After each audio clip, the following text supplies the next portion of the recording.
tekeri, değirman daşı, günler çak kimi çalınır başa.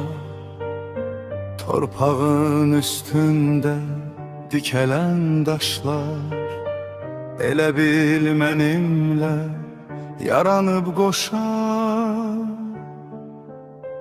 Döyülən də daşdı, döyən də daşdı, zamanla beraber fırlanır o da. İşe bak taleyin değirmanında, taş kuma çevrilir koca dünyada. İşe bak taleyin değirmanında, taş kuma çevrilir koca dünyada.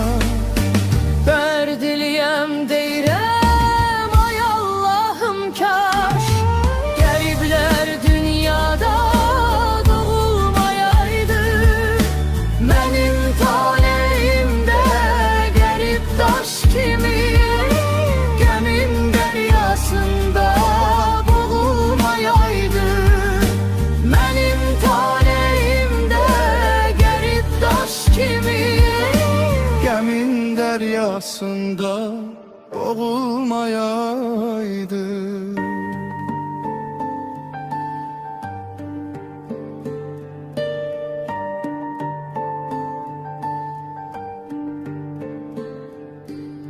Daşın taleyi de insana benzer.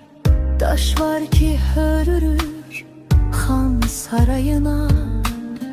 Benim talime benzeyen daşlar hörülür köhne bir kapı tayına.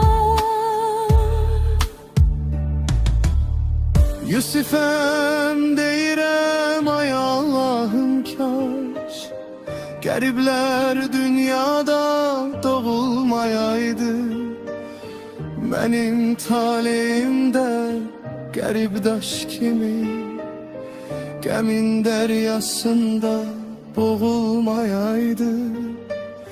Benim taleyimde garip daş kimi gemin deryasında